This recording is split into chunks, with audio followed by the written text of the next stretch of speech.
Welcome to the very last lecture for the best business ethics practices to implement in your organization.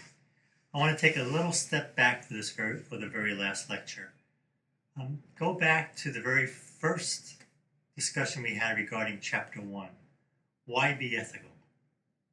And I note in that chapter the competitive advantages are bottom line oriented, that ethical organizations financially outperform unethical organizations because people prefer working for ethical organizations and they prefer doing business with ethical organizations. But also, you want to be ethical because it's just good to be ethical. And there's a lot of benefits to just being ethical because we have only really one life to live. And in that one life that we live, we want to improve ourselves as much as we can because that's the legacy that we leave. I want to get a little personal up front before discussing ultimately the purpose of life and why this is all very meaningful for me and why I take business ethics so seriously. And I really dedicated my life to teaching, giving talks, and organizing around business ethics. I'm a 2-time cancer survivor, including once having so-called terminal cancer. So going back to 1995, I was teaching business ethics. I was in Europe giving some talks, and I collapsed. I was flown back to Madison, Wisconsin, went to the hospital, and within a day, they said, Dennis, you have stage 3 cancer, Hodgkin's lymphoma, and you're going on stage 4. And if you know cancer, stage 1 is introductory, stage 3 is you're getting near death, and stage 4, you're dead. And so I was on the verge of stage 3 going on stage 4. Hodgkin's, they don't know why you get it. And it might be environmental, it might be hereditary, but I grew up with 2 sisters, and they don't get cancer. And I always thought I'm such a bad example because I'm a vegetarian. I've been a vegetarian for 30 some odd years. I meditate, I jog, I volunteer at the soup kitchen, I'm on boards, and I'm involved in the community. And now I'm dying of cancer, and that is not fair. That was not fair. And so that was a really traumatic experience. And obviously, so they told me it was terminal. This was in July of 1995. Initially, it was a 50-50 chance. Did chemo. Chemo was poisons. They were giving me 8 poisons twice a month, putting them through IVs into my veins. I lost 50 pounds, but I still continue to teach my business ethics class to executives at UW. And by January, after 4 months of chemo, they said the chemo's not working. You're going to be dead by June. So start clearing up your life, do what you got to do, tidy up things. And it just really forced me into, well, what was this life all about? Everybody dies. I mean, there's nobody you know that's not going to die. So life was very, very limited and very fragile, and you don't know when it's gonna end. And my experience because I was terminal, and I'm a nice guy, I counseled a lot of cancer patients when I was in the hospital. And there were some people that were comfortable with death, and there were other people that were scared to die. And in my discussions with them, what I realized was that the people that just accepted the fact that they were going to die, they had lived good lives. They had done the best that they could do, and they were just comfortable with the fact that they did the best that they could possibly do with the days that they were granted. When I talked to people who were afraid of dying, they had lived questionable lives. They had done some nasty things. They didn't apologize. They didn't ask forgiveness. They were stealing. They were cheating on their spouse. They were alcoholics, they were drug addicts, and they just realized they always assumed they had more time to live, and now they realized they didn't have time to live. And they were just filled with anxieties about the inevitability that death was just going to happen next week or within the month. So that just reinforced in my own mind how to make the best and most out of every day and every week. And what we do is we all work, and we spend most of our life at work. So work and organizations should be places where you experience the most ethics, not the least amount of ethics.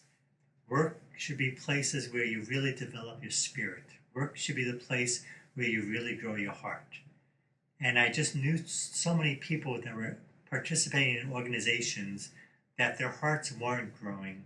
They were becoming resentful, they were becoming sarcastic, they were becoming cynical, and they thought they were wasting their life. But maybe the pay was good. So that got me to take business ethics even more seriously, to come up with all of these benchmarks. Obviously, I survived the cancer from 95, 96, and I was very, very grateful with that. And then after you don't have cancer for 5 years, you're viewed as being cured. So I was cured of Hodgkin's disease, so very, very fortunate. Continued to live my merry old life. And then I went to the doctor in around May of 2011, so 15, 16 years later, for a swollen hand. If you look closely, my hand is swollen. And we're trying to figure out why my hand was swollen. So they did a bunch of tests, and what they found out with the test was my cancer came back. And that was a huge shock. And the cancer had nothing to do with my swollen hand. So in terms of a framework of mind, the swollen hand was a blessing. And it's still swollen. So I had cancer again. We did more chemo, we did more radiation. And having dealt with death twice, even having dealt with death once, I became fearless. There was nothing that I was afraid of.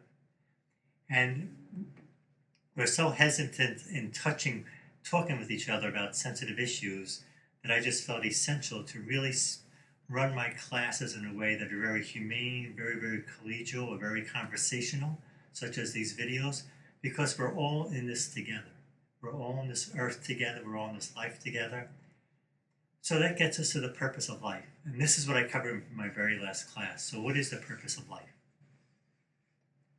The best explanation is from Aristotle, going back to 300 BC.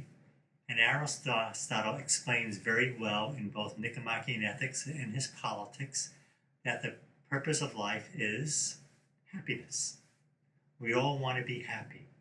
How many of you people out there look forward to being depressed? Nobody. We want to be happy.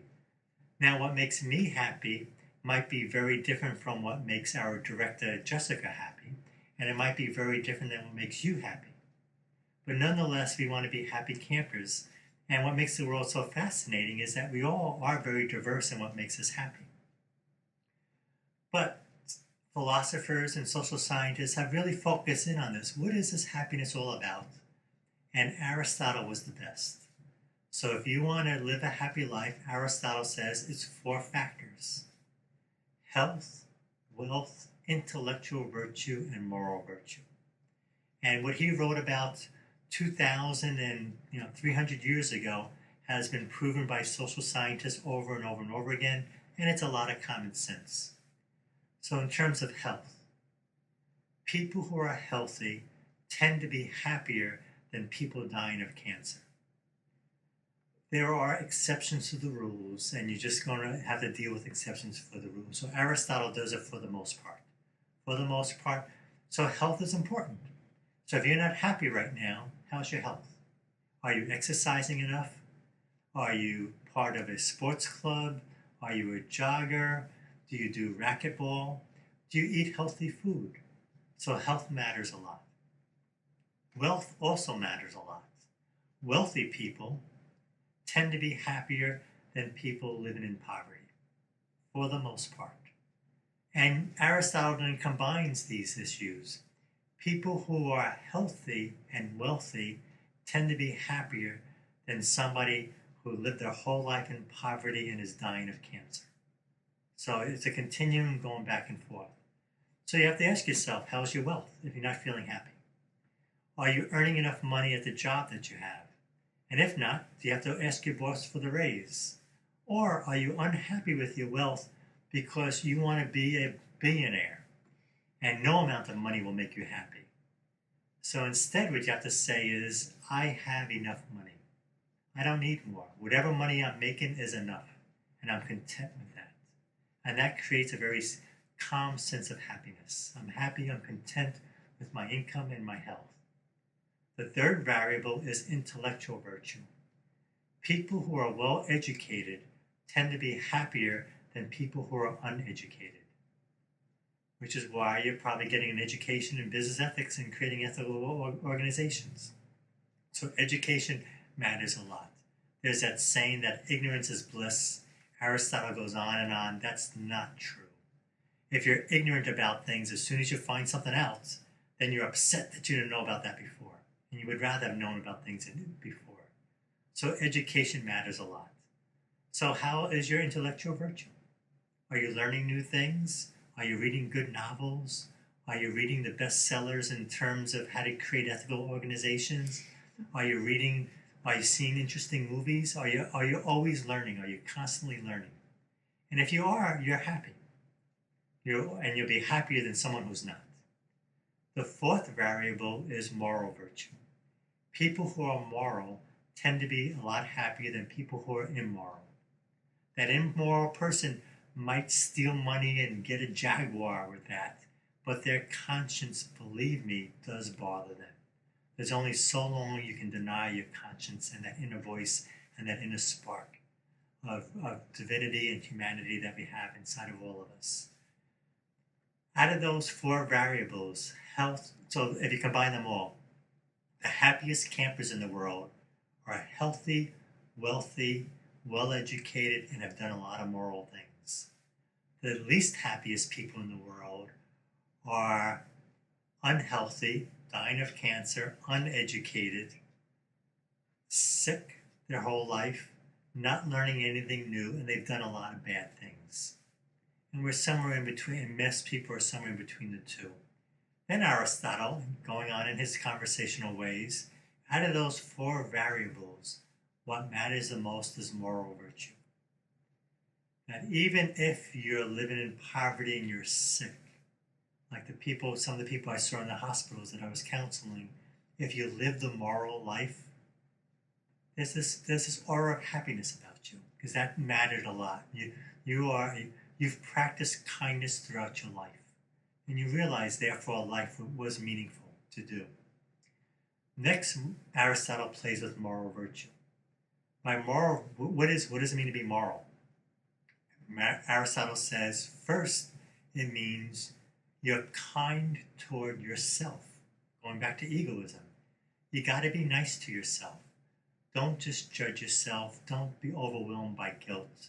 Be kind to yourself. Serve yourself. So Aristotle plays with love and service. You want to love yourself. You want to be deserving of love. So therefore, love yourself and be kind to yourself and serve yourself. If I need to write every day because that makes me happy, then find time every day when I can do my writing. Next, Aristotle says you got to love and serve your spouse. So don't just love and serve yourself, but love and serve your spouse.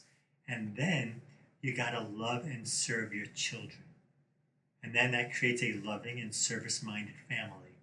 And then you need to love and serve your neighbor. And then you need to love and serve your community. You need to love and serve your state. You need to love and serve your nation. And you need to love and serve all the nations of the world. And when you get into that zone and into that frame, you get a certain kind of bliss that allows you to just set aside all the stress and all the obstacles and all the problems and say, I can do anything. I can conquer anything. I can create the most ethical organizations. We can become as profitable as could be in a good way. So that'll derive happiness from an Aristotelian perspective. What does this mean? If you're unhappy right now, check out your health, check out your wealth, check out your intellectual virtue, check out your moral virtue. If you're a manager, I visit a lot of organizations, and some organizations have a lot of happy employees. Some organizations, everybody's depressed. They don't want to be there. Work is a pain in the neck. In that case, if you're the manager, and you want to have, as a manager, I want to go to a place where people are happy. Of course, that are profitable and performing well, but are also happy. So therefore, ask yourself, are your employees healthy? Maybe they work too many hours. Maybe they're overstressed. So do a gym, limit the number of hours they can work. I once worked for an organization where I told all my employees, you can't work more than 50 hours a week. And if I find out that you're working more than that behind my back, you're not going to get a bonus. That 50 enough is And if you're not good enough to do it in 50 hours, we're going to have to replace you. And this organization isn't good for you. So you want to check that out. Check out the wealth of your employees. Are they content with the wage scales that they're receiving? Check out the intellectual virtue of your employees. You can start a book club at work. Read novels, read new books. And then check out the moral virtue of your employees. In that sense, do what I mentioned in chapter 12, have teams, and as a team, let's all serve meals at the free soup kitchen. And then that's a great and wonderful experience. And basically, as everything else, you do this through assessments because we pay attention to what we measure. So you can do health, wealth, intellectual virtue, moral virtue on a 1 to 5 Likert scale. And you can survey your employees and see how happy they are on these 4 variables that matter a great deal for many people. And as based upon my experience, life can be very short and sweet. So don't put off being happy. And try to integrate happiness and satisfaction and meaningful work beginning today into your life. And I wish you well in doing that. So thank you for being a wonderful student. If you have any questions, just email me through this system. Thank you.